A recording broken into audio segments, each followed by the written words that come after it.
Hello dear students, welcome to chemistry classroom.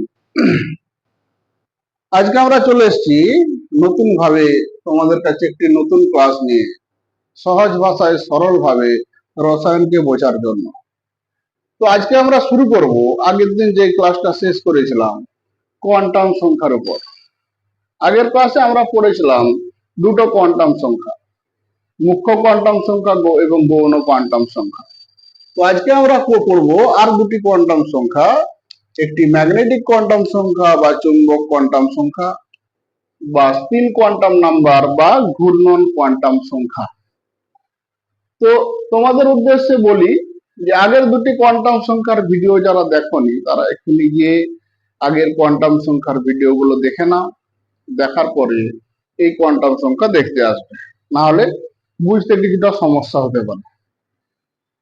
তো চলো শুরু করি যে আজকের ক্লাস দুটো কোয়ান্টাম সংখ্যা নিয়ে, একটি ম্যাগনেটিক কোয়ান্টাম সংখ্যা এবং একটি স্পিন কোয়ান্টাম সংখ্যা। এই ম্যাগনেটিক কোয়ান্টাম সংখ্যা বা ম্যাগনেটিক কোয়ান্টাম নাম্বার এটা কি না, আমরা যদি একটা নিউক্লিয়াসকে বসাই, নিউক্লিয়াসের চারিদিকে একটি মুখ্য শক্তি স্তর ছিল, যেটা আমরা মুখ্য কোয়ান্টাম সংখ্যা থেকে দেখে আসছি। এই মুখ্য শক্তি স্তরের ভিতরে কয়েকটি উপশক্তি স্তর ছিল, সেটা আমরা দেখে এসেছি গৌণ কোয়ান্টাম সংখ্যাতে। তাহলে এটা যদি প্রথম মুখ্য শক্তি স্তর হয়, এখানে একটি উপশক্তি স্তর ছিল, সেজন্য একটি উপশক্তি স্তর আমরা লিখেছি। এটা যদি দ্বিতীয় মুখ্য শক্তি স্তর হয়, এখানে দুটো উপশক্তি স্তর ছিল, একটা 2s আর একটা 2p। তো 2s এর জন্য যদি এটা আমি প্রকাশ করি, 2pর জন্য এই ঘরটা আমি প্রকাশ করছি, তাহলে দুটি উপশক্তি স্তর এখানে আছে, একটা 2s এর জন্য, একটা 2pর জন্য। তো এই যে 2s এবং 2p, এইখানে যে ইলেকট্রনগুলি অবস্থান করছে বা ইলেকট্রনগুলি নিউক্লিয়াসকে কেন্দ্র করে ঘুরছে, এখানে চলতড়িতের তড়িৎ চুম্বকত্বের একটা ছোট জিনিস আমাদেরকে মনে করতে হবে, যে আমরা জানি ইলেকট্রন মানে আধান। তাহলে কোনো আহিত বস্তু যখন পরিবাহীর উপর দিয়ে বা পরিবাহীর মধ্য দিয়ে প্রবাহিত হয়, সে তার চারপাশে একটি চৌম্বক ক্ষেত্রের সৃষ্টি করে। তাহলে ইলেকট্রনকে এখানে যদি আধান ভাবি, কক্ষপথকে যদি পরিবাহী ভাবি, তাহলে এই ইলেকট্রনগুলি এই কক্ষপথের চারপাশে একটি চৌম্বক ক্ষেত্র তৈরি করেছে। এই চৌম্বক ক্ষেত্র কি করছে না, বাইরের চৌম্বক ক্ষেত্র দ্বারা কিছুটা প্রভাবিত হচ্ছে। তার ফলে কি হয়, এই যে শক্তি স্তর বা উপশক্তি স্তরে ইলেকট্রনগুলি আছে, এই ইলেকট্রনগুলি 0 থেকে 360 ডিগ্রি পর্যন্ত উপরের দিকে বা নিচের দিকে যে কোনো তলে বিন্যস্ত হয়ে ঘুরতে পারে। তাহলে ত্রিমাত্রিক তলে ইলেকট্রনের বিন্যস্ত হয়ে ঘূর্ণন, এটা চৌম্বক ক্ষেত্রের প্রভাবে সৃষ্টি হয়। তো কোন কক্ষ বা কোন উপকক্ষের ইলেকট্রন কোন তলে ঘুরবে, ত্রিমাত্রিক তলে ঘুরবে, সেটা জানার জন্য যেই কোয়ান্টাম সংখ্যার দরকার, সেই কোয়ান্টাম সংখ্যাটিকে বলা হয় ম্যাগনেটিক কোয়ান্টাম নাম্বার বা চুম্বক কোয়ান্টাম সংখ্যা।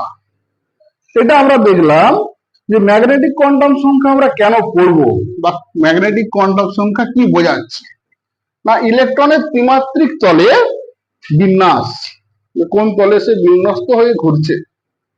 তো ম্যাগনেটিক কোয়ান্টাম সংখ্যাকে আমরা ছোট হাতের m দ্বারা প্রকাশ করি। এটা কি করে নির্ণয় করা যায়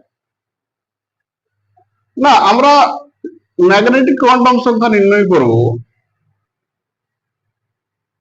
12+1 দ্বারা, বা এটাকে যদি আরো ছোট করে লিখি, m সমান আমরা লিখবো +-l। এখানে l কি, l হচ্ছে গৌণ কোয়ান্টাম সংখ্যা। এটা কোথা থেকে পাবো না, n থেকে পাবো।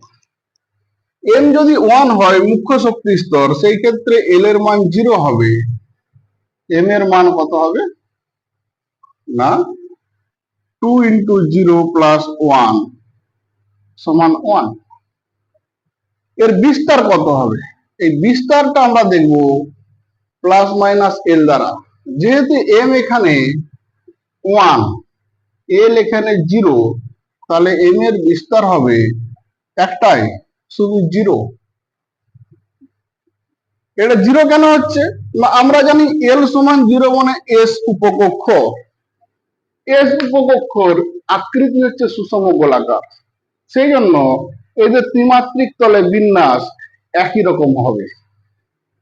এবার যদি আমরা দ্বিতীয় শক্তি স্তরের দিকে যাই, এম সমান 2, সেখানে এল এর মান সম্ভব 0, 1। এটা কিভাবে দেখলাম সেটা আগের কোয়ান্টামে আমরা দেখে আসছি। তাহলে এম এর মান হবে 12 প্লাস 1। একবার 0-র জন্য হিসাব করব, একবার 1-এর জন্য হিসাব করব। তাহলে 0-র জন্য এম এর মান কত হবে? 1। যদি 1-এর জন্য হিসাব করি, এম এর মান হবে 3। এই 3টা কিভাবে বিস্তার করবে?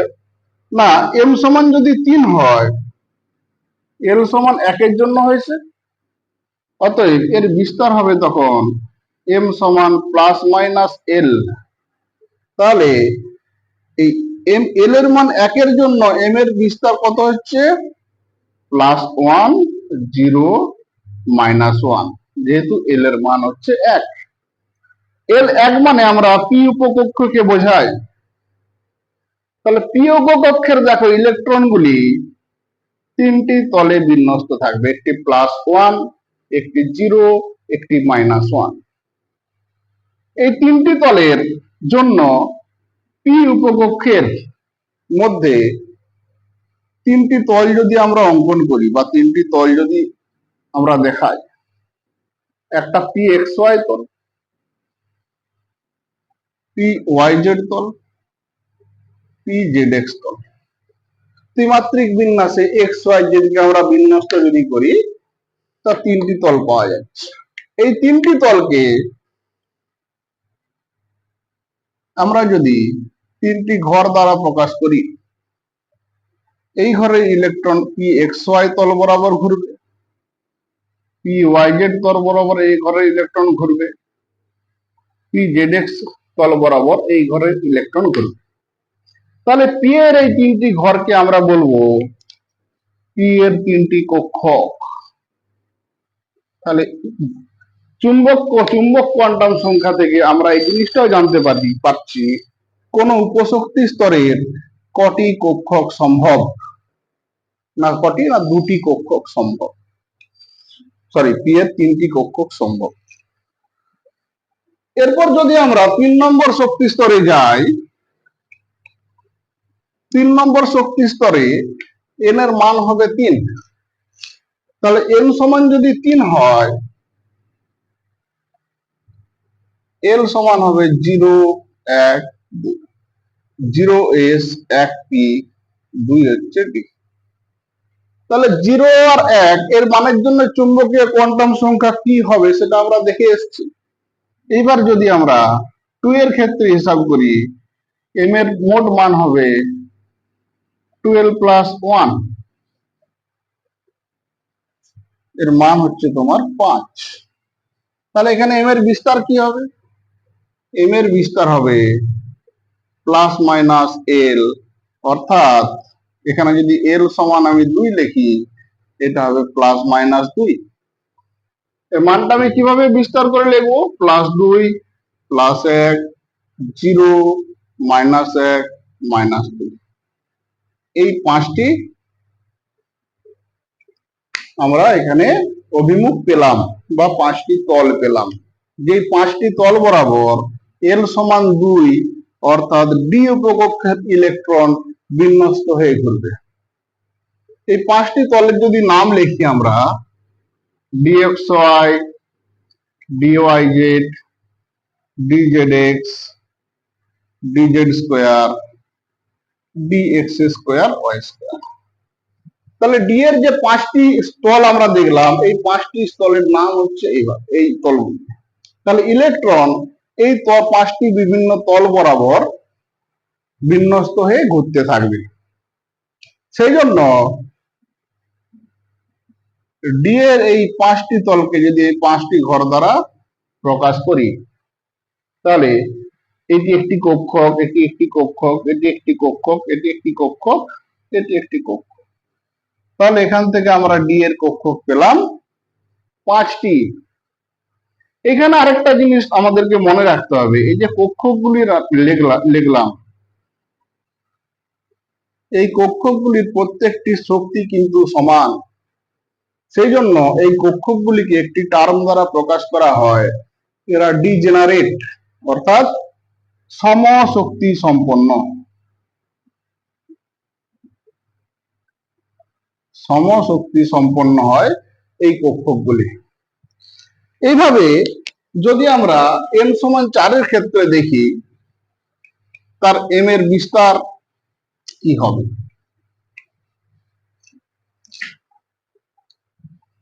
n সমান 4, এখানে l এর মান হবে 0, 1, 2, 3, 0 L0 S, L1 মানে P, D, F। এখানে নতুন আমরা একটা কক্ষক পেলাম, উপকক্ষ পেলাম F। এই F এর ক্ষেত্রে m এর মান হবে 2 গুণিত 3 প্লাস 1 সমান 7।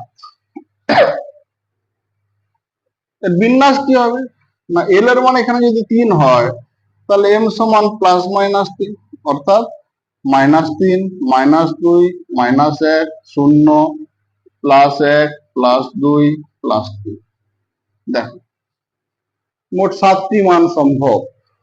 এই 7টি মানকে যদি আমরা 7টি কক্ষক দ্বারা প্রকাশ করি, 1, 2, 3, 4, 5, 6, 7, তাহলে এখান থেকে আমরা দেখতে পাবো এফ এর 7টি কক্ষক 7টি বিভিন্ন তল বরাবর ইলেকট্রন ঘুরতে পারে। এখানে টোটাল ম্যাগনেটিক কোয়ান্টাম সংখ্যার মান কত হবে সেটা আরেকটি সূত্র দ্বারা আমরা প্রকাশ করতে পারি, m সমান n স্কয়ার। n স্কয়ার সূত্র দ্বারা প্রকাশ করতে পারি। যেমন দেখো n সমান 4, এখানে মোট ম্যাগনেটিক কোয়ান্টাম সংখ্যা সম্ভব কটি না, 4 এর স্কয়ার সমান 16। 16 কি করে আসছে দেখো, এফ এর ক্ষেত্রে 7টা, তাহলে এফ এর 7 যোগ করলাম। ডি এর কটা? 5টা, 12টা।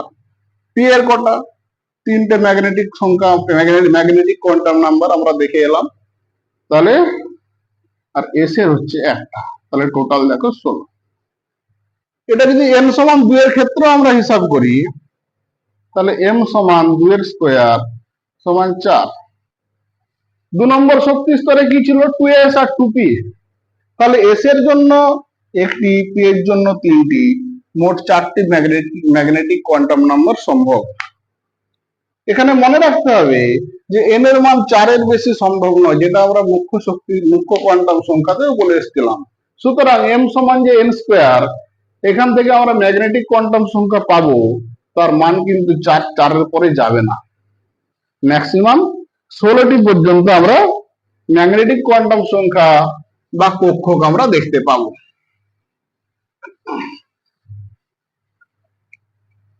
এরপর প্রত্যেকটি শক্তি স্তরের উপকক্ষকে যদি আমরা এরকম কক্ষক হিসাবে ভাঙি, কিভাবে পাবো না, n ইকুয়ালস টু 1, এখানে ছিল 1s, এখানে একটি শক্তি স্তর, একটি উপকক্ষ। m সমান 2, এখানে ছিল উপকক্ষ 2s, 2p, বা 2pটাকে যদি আমরা নিচে লিখি 2p, তাহলে 2s যেহেতু গোলাকার, এর ম্যাগনেটিক কোয়ান্টাম সংখ্যা একই। কিন্তু p এর ক্ষেত্রে আমরা 3টে পাবো, px, py, pz, px, py, pz। যদি n সমান 3 হয়, তাহলে 3s, 3p, 3d। p এর এখানে 3টি, 3px, 3py, 3pz। d এর ক্ষেত্রে 5টা, 1, 2, 3, 4, 5, 3dxy, 3dyz, 3dzx, 3d x² y² 3d z²।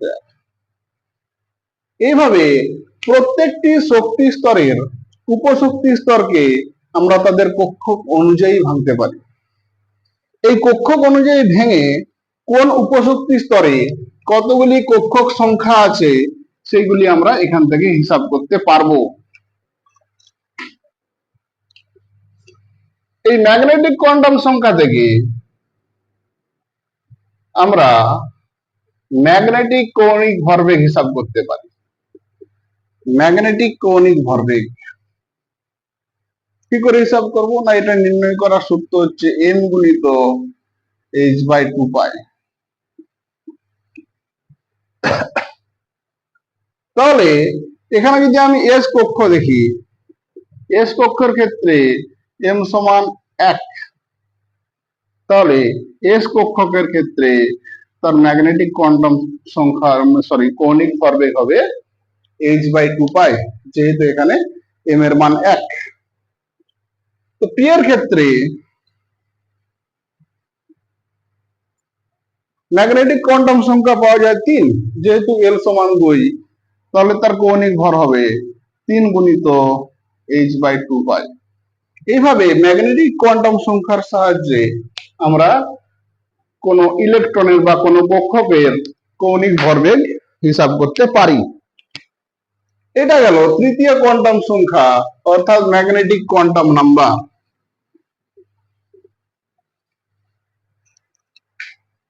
এরপর আমরা দেখব 4 নম্বর কোয়ান্টাম সংখ্যা, স্পিন কোয়ান্টাম নাম্বার।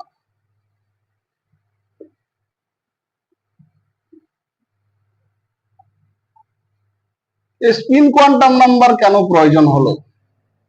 আমরা ম্যাগনেটিক কোয়ান্টাম সংখ্যায় দেখলাম যে ইলেকট্রন, কক্ষকের যে ইলেকট্রন গুলি আছে বিভিন্ন তলে বিন্যস্ত হয়ে তারা ঘুরতে থাকে।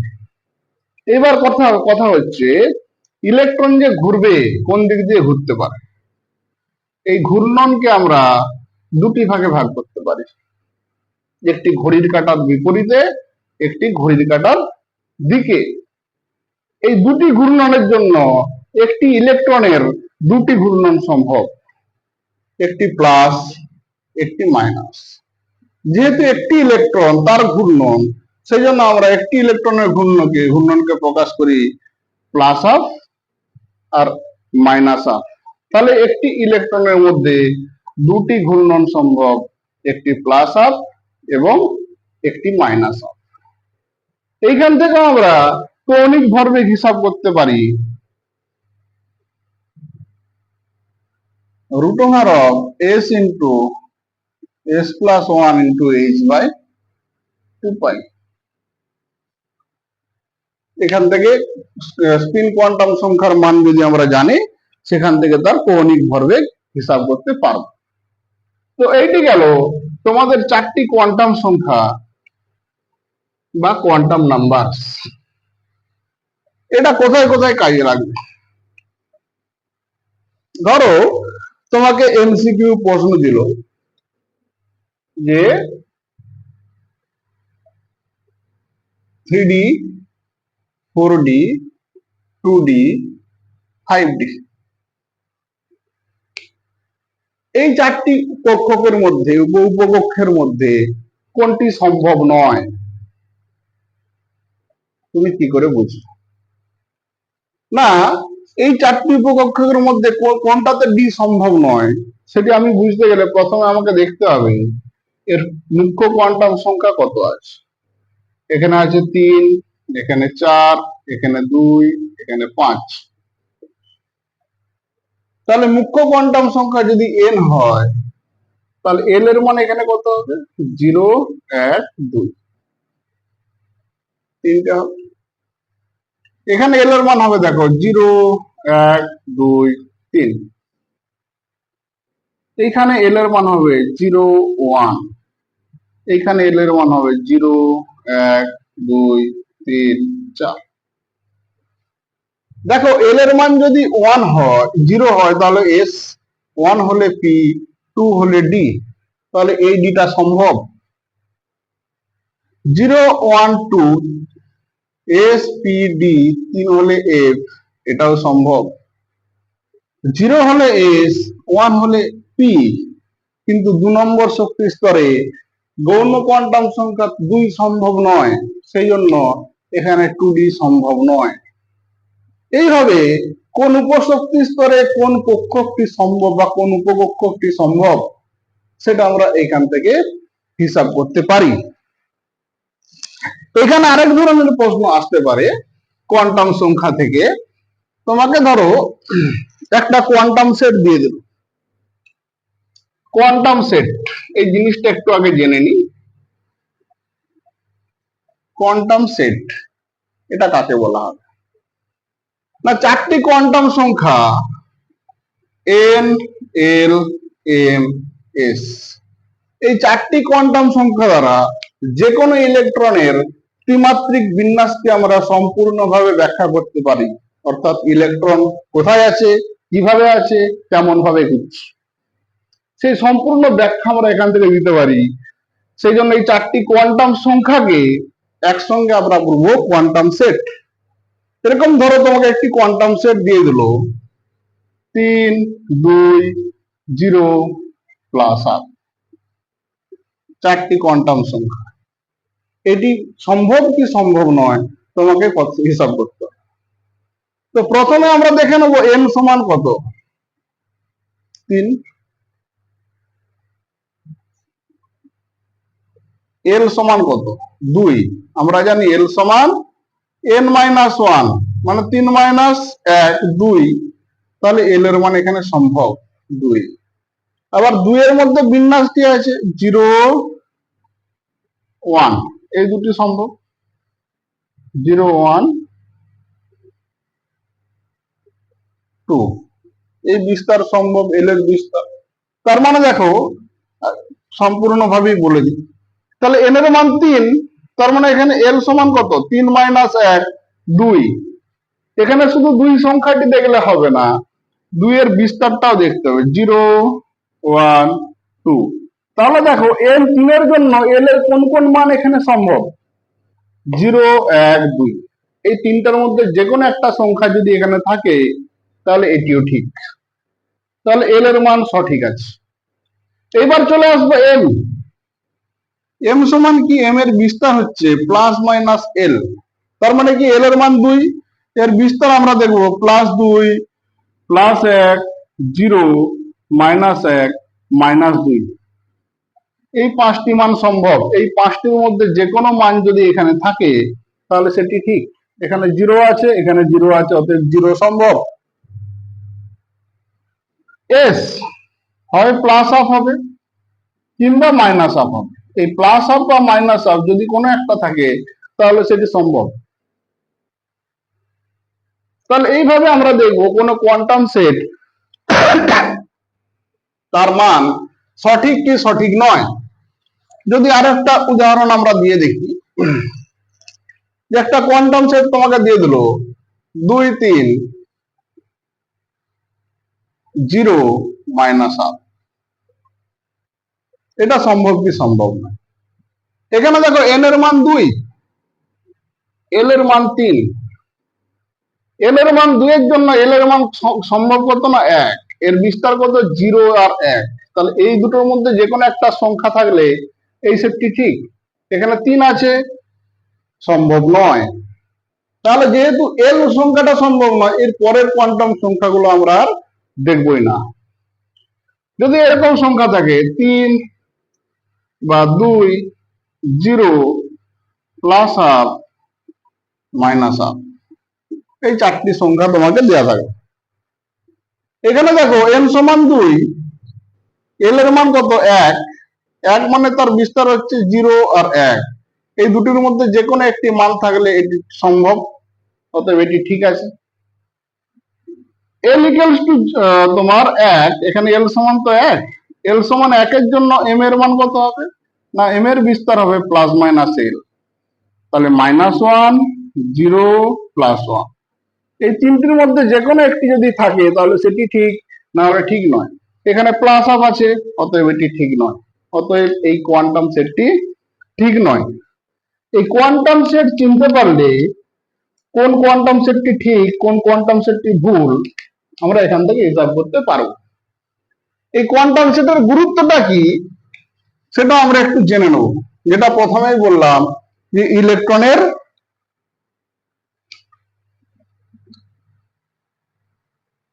সম্পূর্ণ ব্যাখ্যা, ইলেকট্রনের অবস্থানের সম্পূর্ণ ব্যাখ্যা 2 1 0 প্লাস হাফ। তাহলে 2 মানে কি n সমান 2, অতএব ইলেকট্রন দ্বিতীয় মুখ্য শক্তি স্তরে আছে। L সমান 2 হলে 1 হবে, এর বিস্তার 0 1, তাহলে এখানে 1 মানে p উপকক্ষ, তাহলে এই ইলেকট্রনটি 2 নম্বর শক্তি স্তরের p উপকক্ষে আছে, এটা আমরা বলতে পারি। এই L এর মান 1 হলে m এর বিস্তার হবে প্লাস মাইনাস 1, তাহলে বিস্তারটা হবে প্লাস 1 0 মাইনাস 1, এখানে 0 এখানে 0, তার মানে ইলেকট্রনটির ত্রিমাত্রিক তলে বিন্যাস pz এর সঙ্গে সমানুপাতিক বা pz তলে আছে। আর প্লাস হাফ মানে সে প্লাস ঘূর্ণনে ঘুরছে, অর্থাৎ ঘড়ির কাঁটার দিকে ঘুরছে। তাহলে 2 নম্বর শক্তি স্তরের পি উপকক্ষে pz কক্ষকে অবস্থান করছে এবং সেটি ঘড়ির কাঁটার দিকে ঘুরছে ইলেকট্রনটি। তাহলে এই জিনিসটা থেকে আমরা ইলেকট্রনের অবস্থানের সম্পূর্ণ ব্যাখ্যা আমরা দিতে পারবো। তো এইটি গেল 4টি কোয়ান্টাম সংখ্যা, সেখান থেকে আমরা কোয়ান্টাম সেট কি করে চিনবো সেটা জানলাম, কোন কোন উপকক্ষ সম্ভব কোন কোন উপকক্ষ সম্ভব নয় সেটা আমরা শিখলাম। তো আজকে এই পর্যন্তই, এই 4টি কোয়ান্টাম সংখ্যা পর্যন্ত আমরা জানলাম। এরপরে যদি কোনো প্রশ্ন থাকে আমাকে তুমি কমেন্ট বক্সে কমেন্ট করে জানাও, আমি তোমাদের উত্তর দেওয়ার চেষ্টা করব। তো ভালো থেকো স্টুডেন্টস, টাটা।